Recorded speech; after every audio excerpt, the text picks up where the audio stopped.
Welcome to the Boxing Source Midweek Report, where we tackle the latest topics in the sport of boxing here up to this point every single Wednesday. Time to start the show. Hopefully, you are able to hear me on this thing. Hear ye, or whatever they call it there when it comes to the attention source or trying to get attention here in this particular edition here on August 27th, 2025. That's right, the Midweek Report is here. And yeah, as you see there, usually is at 7:30 p.m. Eastern time.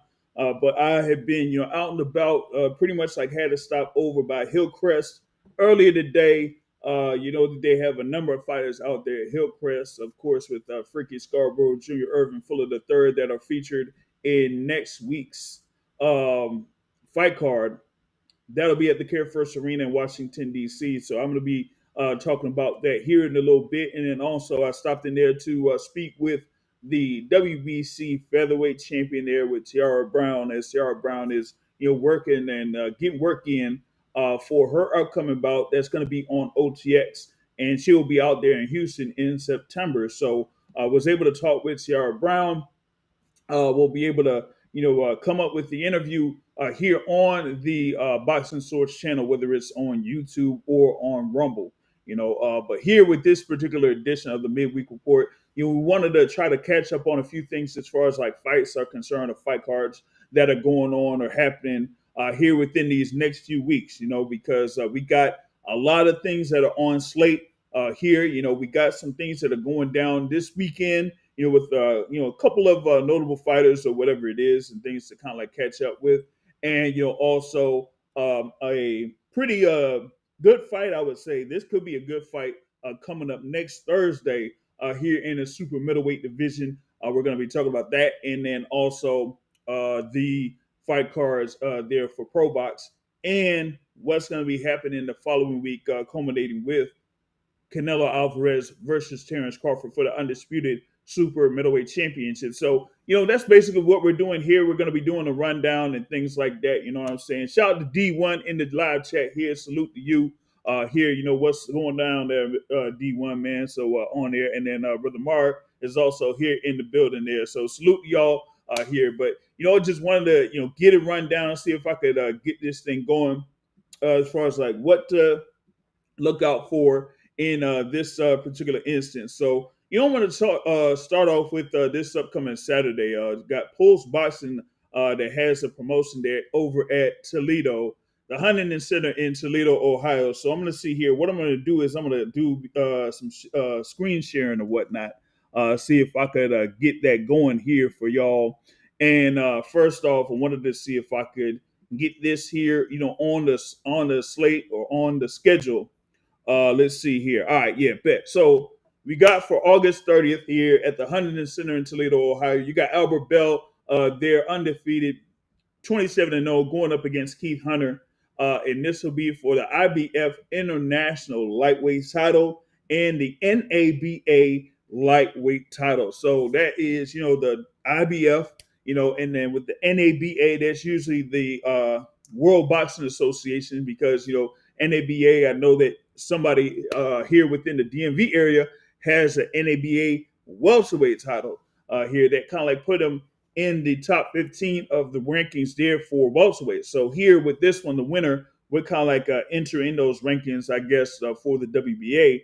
But you got Albert Bell there as a rising contender in the lightweight division here, going up against Keith Hunter. Now, for those that have been following Albert Bell, he's been trying to get a world title shot for a good amount of time, so to speak. He was out there at 130 pounds, as many of you all know. Some time back, he was, involved with Top Rank or whatever it was, but couldn't necessarily, get a world title shot there. And then eventually didn't continue with Top Rank. But then at one point, he was able to be around, I think it was like number 2 or number 3 in the WBO rankings, and was seeing if he could get at least a bout for the interim WBO title, while Emmanuel Navarrete was the WBO champion. But it wasn't that Emmanuel Navarrete was a WBO champion. he was the WBO super champion. And for some reason, at that time, the WBO didn't, approve that particular fight to be for the WBO interim title, and it didn't even happen in the first place. And you ended up having Albert Bell, or I think it was Liam Wilson, who he was supposed to face. I think Liam Wilson ended up, losing about there, around that time period. So Albert Bell couldn't really get in there for the super featherweight division. So now he's, trying his luck here in the lightweight division, right? Currently in the WBO, he's ranked number 11. In the IBF, he's ranked number 8, right? And I think he may be, as I said, trying to enter in the WBC and the WBA rankings if he gets this win here coming up, right, against Keith Hunter. But here, with it being a 10-round bout, he's there at 27-0. I mean, that's something when you're there. You got already 27 wins under your belt here to start off your professional career, and you haven't necessarily been in position there to fight for a world title or even an interim world title there at this particular juncture. So here, with this bout for the vacant IBF International Lightweight title and for the NABA lightweight title, this could give Albert Bell the opportunity there to kind of like climb up the rankings even more in the lightweight division. And, seeing what's been going on with the top of the lightweight division, of course, you got, with the WBO, you got a vacant WBO title that's going to be, fought for on November 22nd. You got with the IBF itself, you got a newly crowned champion there, Raymond Murataya. You got with the WBA, of course, Cavante Tank Davis, who, as we know, is having this fight here with Jake Paul that's coming up for November, right? And then the WBC with Shakur Stevenson, he was able to successfully defend the WBC title against his mandatory challenger there in William Zepeda. So he's kind of like, I would say free of sorts to fight whoever he wants. That's why you kind of like hear potentially that he could face someone like a Teofimo Lopez at 140 pounds. But that kind of like gives you the gist of what's going down at the top of the lightweight division. And so with Albert Bell here, he's gonna have this fight, get himself going in order to climb up those rankings there at 135 pounds there against Keith Hunter. You got a couple more fights out there like a Tyler McRae versus Derek Murray on there. James Evans, no, that's not from Good Times or nothing like that. No. He's on this fight card here in the heavyweight division. You also got Dell Mason, of course, there, from the Mason 5 or Mason Brothers 5 going up against Ira Terry. Man, that name sounds familiar. Like he's probably fought a few guys that I've seen in the ring, coming up the ranks there too. But, that's what they got there happening this Saturday at the Huntington Center in Toledo. Okay. But, it's pretty much featuring there Albert Bell there against Keith Hunter. So that is something to kind of like look out for. If there's like, more information about it, I would probably, look at Albert Bell's Instagram page. You'll probably be able to see more information there. Or if they have something for Pulse Boxing there on Instagram, you'll be able to, see information there on that front. You know what I'm saying? So that's what they got. Shout out to L-Dub Boxing there in the building there. What's good with you, man? I'm just here with this particular edition of the Midweek Report. I'm doing like a rundown of fights, what's coming up this weekend, next weekend, or whatever it is. Yeah, man. damn. Yeah. I mean, it's, that's crazy. You know what I'm saying? But that's what they got there, at least for Pulse Boxing presenting this fight card featuring Albert Bell there in the main event against Keith Hunter for the IBF and the IBF International and the NABA lightweight title there. All right. So, that's what we got there in reference to that for August 30th. Right. Now, we got a pretty good fight that's, on paper here that's slated for September 4th in the super middleweight division. Okay. See here if we could get this on the docket. Let's see here. So we got, Osles Iglesias going up against Vladimir Shishkin for the IBO super middleweight title. And there'll also be an IBF eliminator. All right. Okay, yeah, that's what's up there with the last card that I had on there. It'll be streamed on the Millions app. So you'll be able to see that thing there. Usually, I think that's where Post Boxing has their events. They have them streamed on that Millions app. So I think that's pretty much what they got there as far as like a deal or whatnot. You know what I mean? Having their events pretty much televised or streamed basically on the Millions app. So for that Albert Bell fight there against Keith Hunter, it'll be on that Millions app as L Dub was mentioning there. You know what I'm saying? All right, so here with this. This is Eye of the Tiger Promotions, right? You got Osleis Iglesias versus Vladimir Shishkin for that IBO Super Middleweight Championship, and it pretty much is like a final eliminator of sorts for the IBF, right? Because you got Vladimir Shishkin currently ranked at number 2 in the IBF, and Osleis Iglesias currently ranked at number 3 in the IBF, as last seen from August 7th there from the IBF rankings. Of course, you got Canelo Alvarez as the undisputed super middleweight champion. You have Vladimir Shishkin, who had competed for, at the time, the IBF title there when he had that, I would say, the fairly controversial result there, with William Skull, as William Skull was able to get the IBF title when it was initially vacated by Canelo Alvarez, right? But with that being said, now you got Vladimir Shishkin back in the mix here to see if he could contend for the world title yet again. But he has to get past Osleis Iglesias, and that one, I'm telling you, man, Osleis Iglesias is one of those fighters there that you really, got to watch out for out there in the super middleweight division. He had one of those highlight reel knockouts. I don't know if it was earlier this year, was sometime last year. That was like absolutely insane there on that front, because like he, was there at 13-0 with 12 wins by way of knockout. His last win was against Petro Ivanov there at the Montreal Casino, which is where this particular fight is going to be taking place. He's had a number of fights there at the Montreal Casino there, as he's part of Eye of the Tiger Promotions, and they have a lot of their fight cards at that venue, right? So you got, Osleis Iglesias there that's had his wins over Petro Ivanov, Senag Beko, Evgeny Svidenko. That was kind of like a struggle for me to go through there for the first time, right?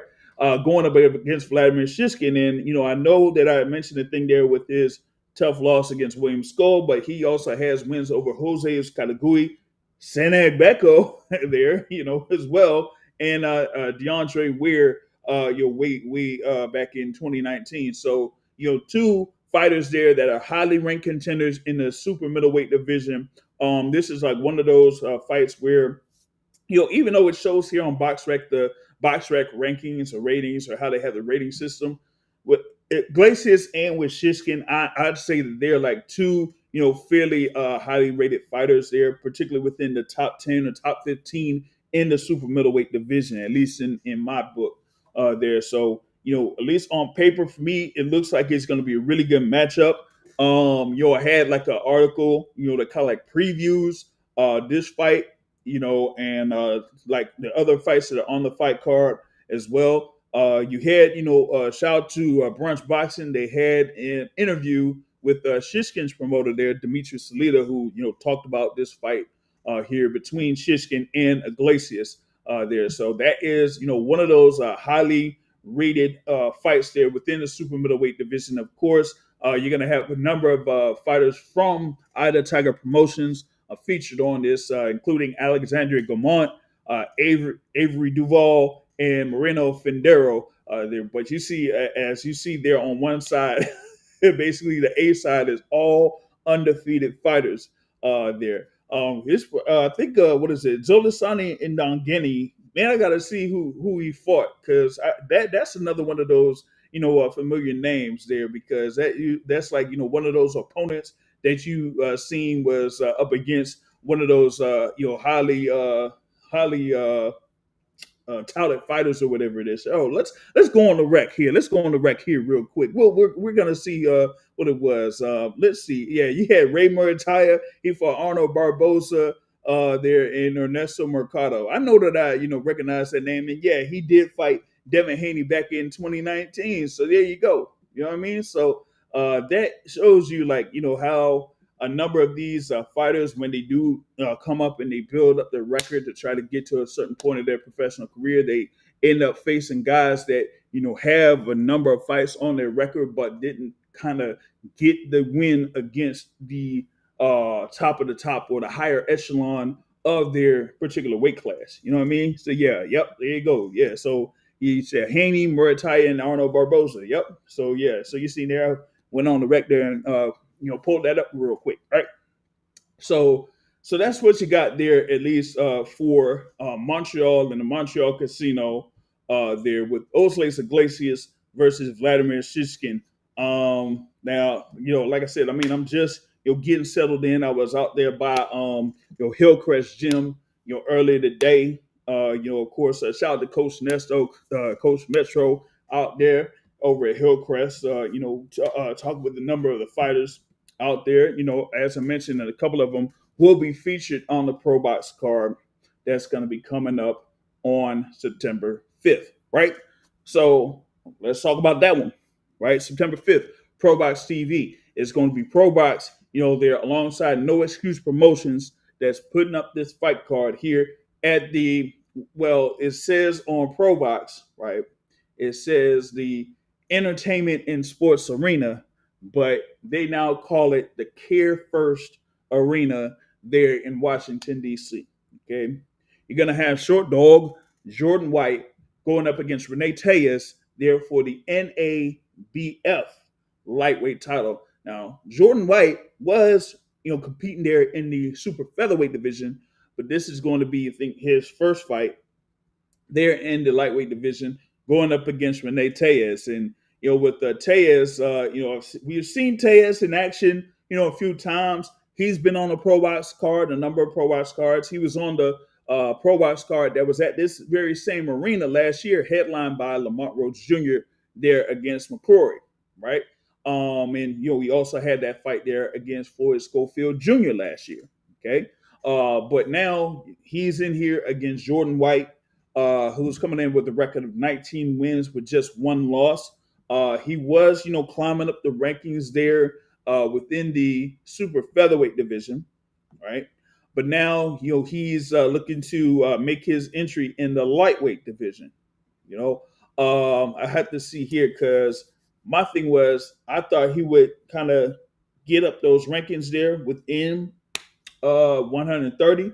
At one point, he was at number 8 in the WBC for the super featherweight rankings, right? But now looks like he might try to do something here in the lightweight division, as this will be for one of those type of titles there within the lightweight division.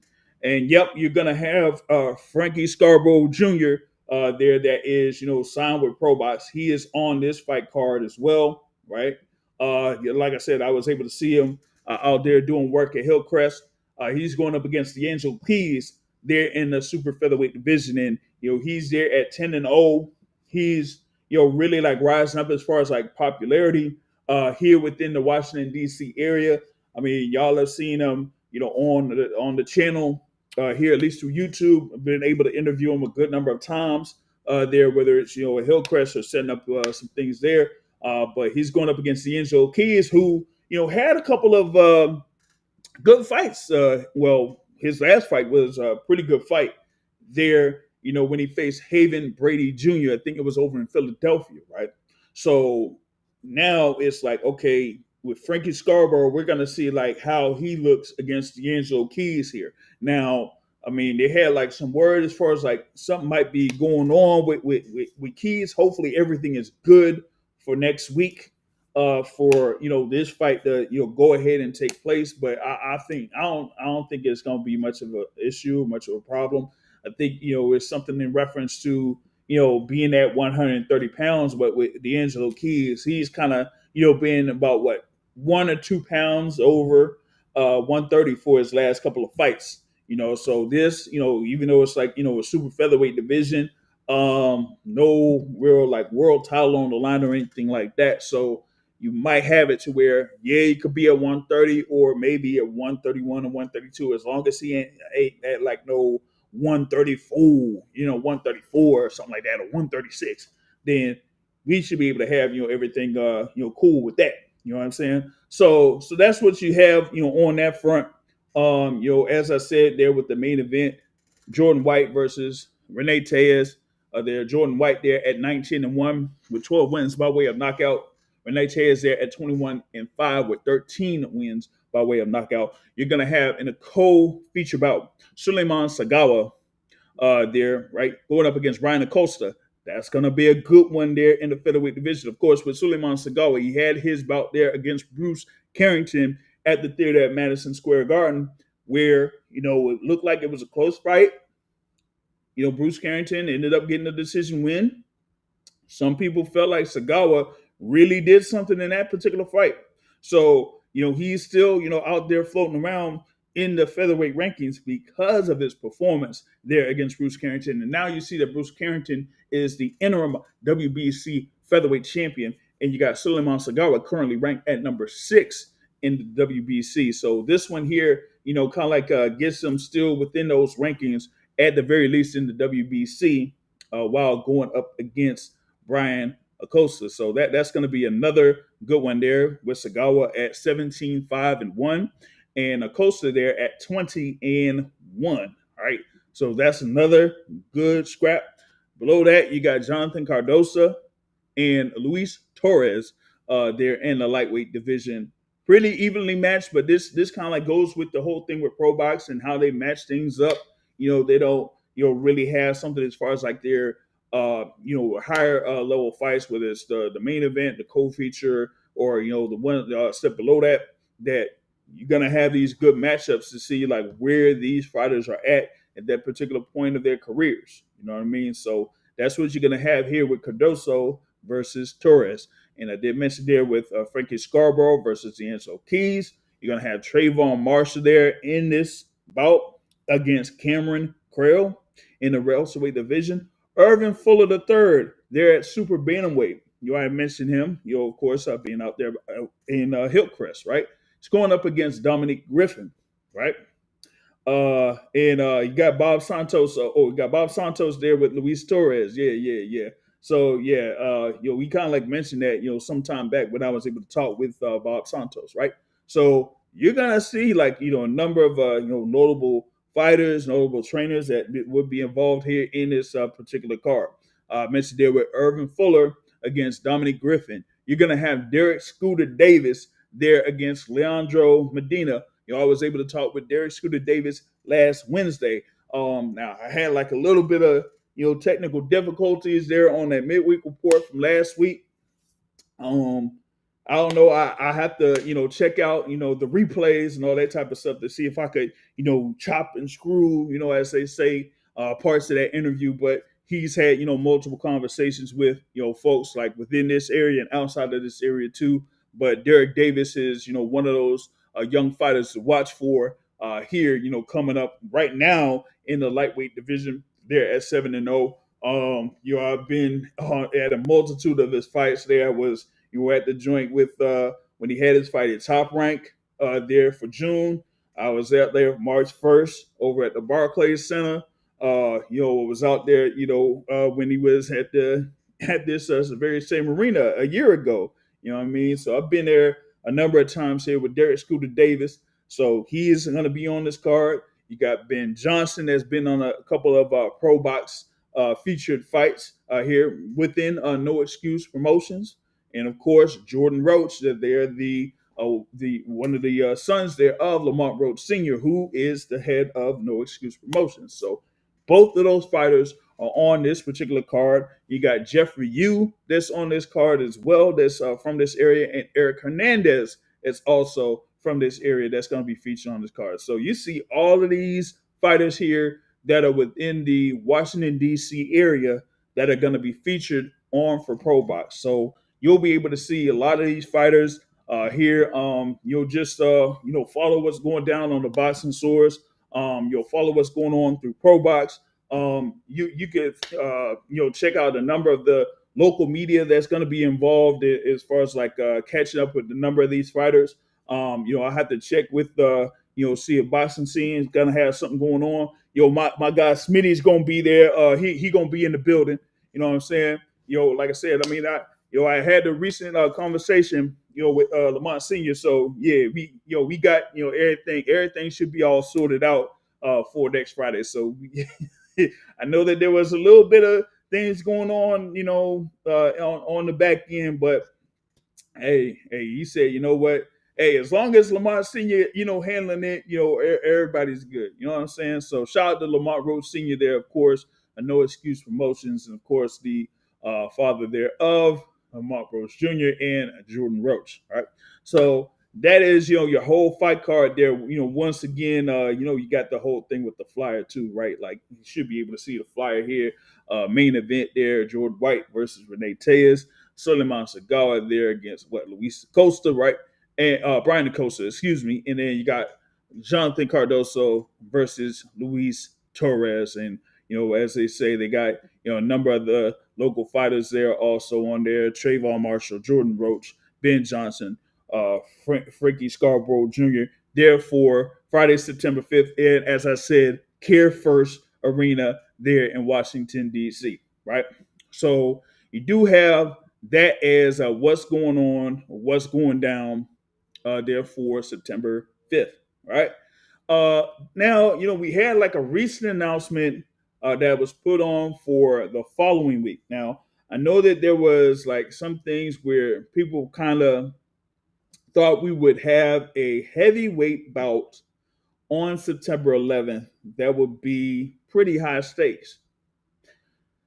It was going to be Jarrell Big Baby Miller, there against Michael the Bounty Hunter, but nah, it ain't it. Yeah, we could just let all that go. All the stuff going on behind the scenes and lawsuits or whatever it is and all that type of stuff.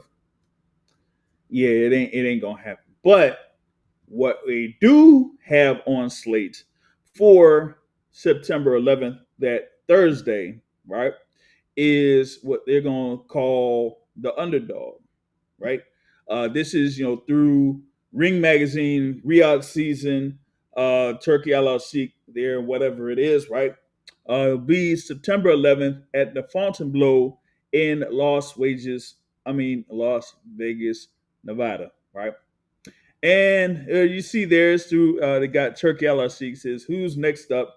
It says proud to present a premier fight series on Underdog, showcasing boxing's brightest prospects and contenders there. And it says get your tickets to the grand premiere on September 11th during Canelo versus Crawford fight weekend. You got the the short, as they say, the short URL for getting the tickets, and it'll be streamed live on the Zone, right?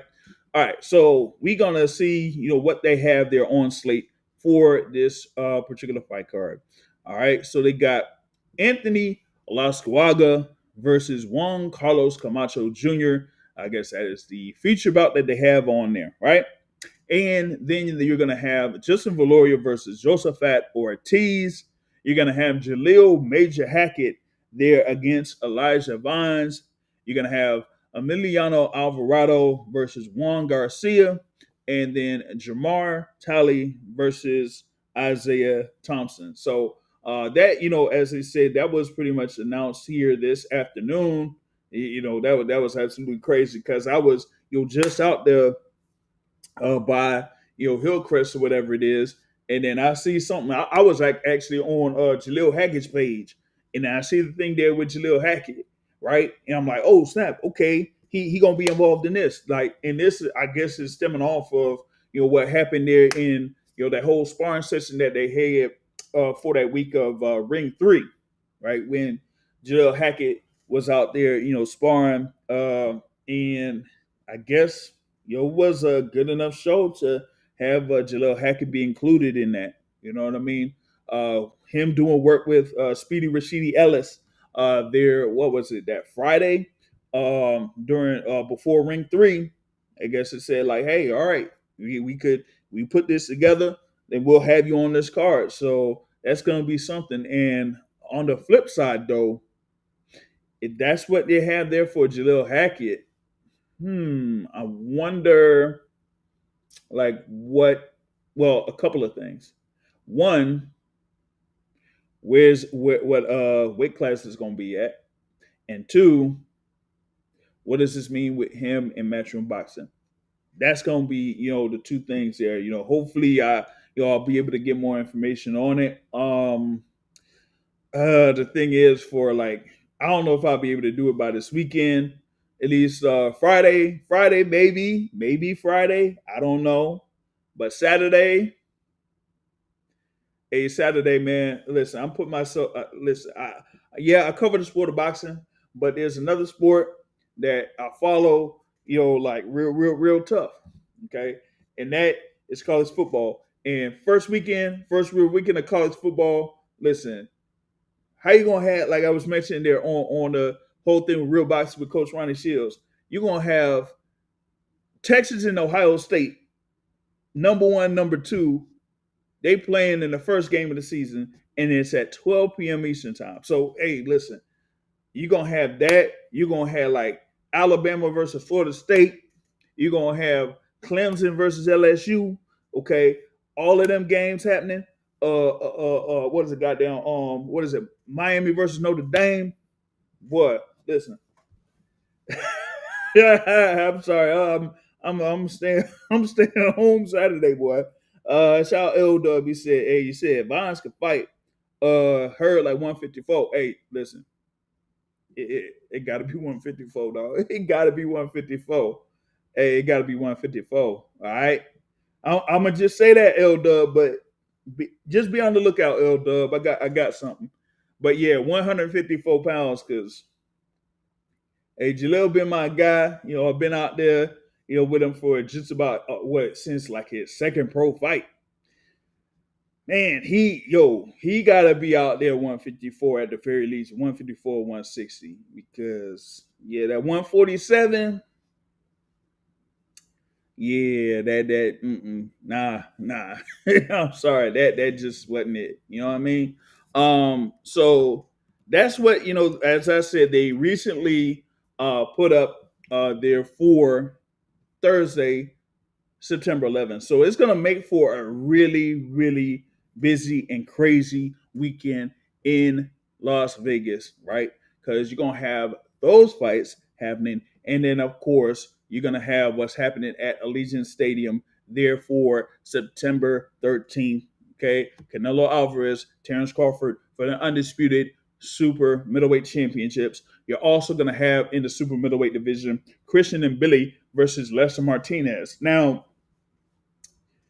in the super middleweight division, if there was like one, I would say if you're not gonna have Canelo like involved in a big fight there within the super middleweight division against a guy that was established there at super middleweight, what I was looking for was a number of these contenders there that are around that top 5, top 6 in the division to face each other.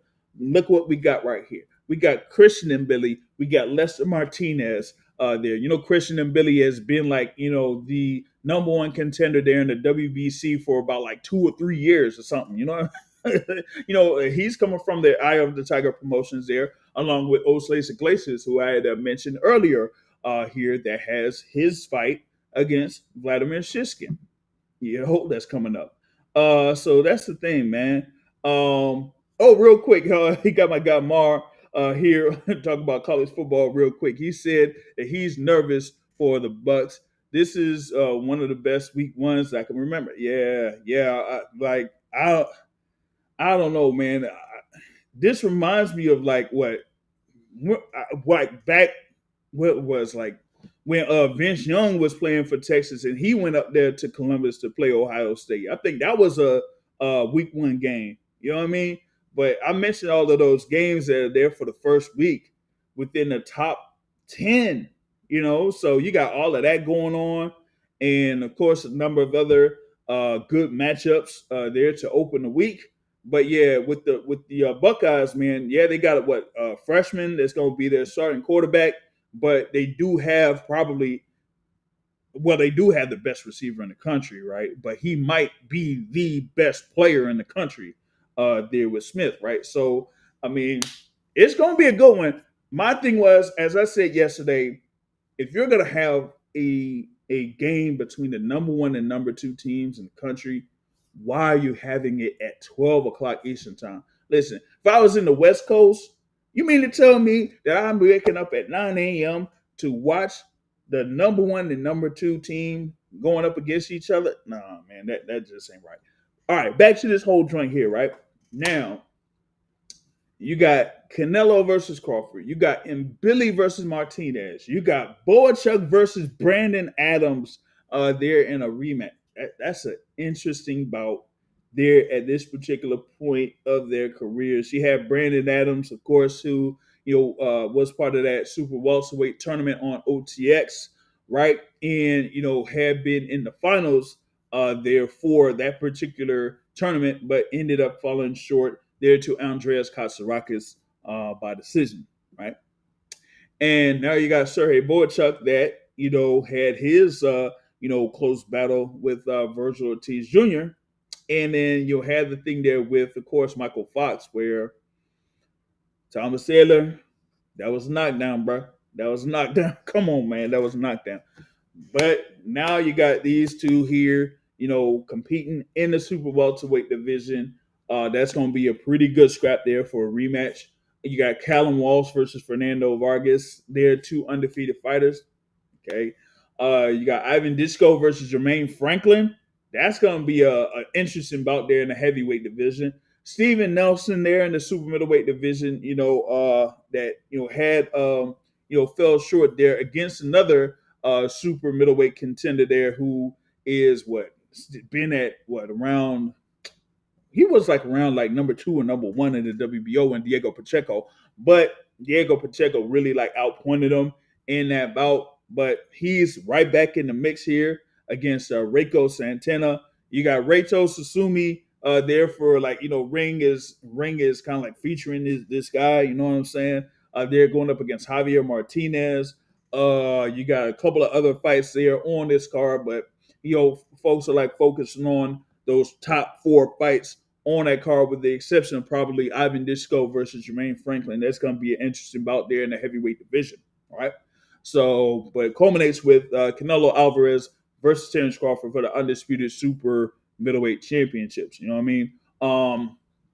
And people are still talking about the whole thing with Canelo in camp, and having Jerome Boots Ennis in there and all this type of stuff. And I'm like, come on, man! Like, what are we doing? All right, listen. Canelo has pretty much like had a relationship of sorts with the family of Ennis, right? We had Farad Ennis there, I think, at one point, or one of the other brothers there for Boots that's been there doing work with Canelo in the past. Now Boots is there, right now. So it's like that was almost like an easy phone call, you know what I mean, to make that happen. So it's like, hey, I've they worked together in the past, as far as like with the brothers. So it's like, hey, I know you're there, you're southpaw, you switch stances and everything like that. You're tall, you'll have reach and things like that too. So I want to see if I'll be able to, do some work in order to prepare myself for Terence Crawford. So he put out that he probably put that out there, and Boots said, hey, why not?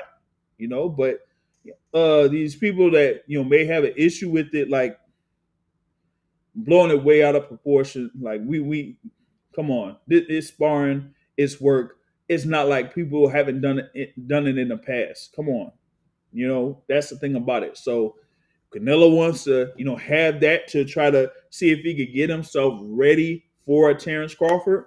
Then so be it. You know what I mean? Terence Crawford, has been doing work. He's been preparing for this bout for at least I would say 7 months. 7. before it was way before it was officially announced. He was preparing for it then. Okay, but now it's like he's been on the ground seriously for this upcoming bout. You know what I mean? And for him, he's like saying, "Listen, this is something that puts me in the upper echelon of fighters." And as I said, when this fight was initially talked about, and then when it was officially announced, this is the opportunity for him to solidify that this era is the Terence Crawford era. Okay, to have the undisputed championship in the super lightweight division, the undisputed championship in the welterweight division, a world championship in the super welterweight division, and then become the undisputed champion in the super middleweight division. That's something like we haven't seen like since what, like Ezra Charles or something like that. You know what I mean?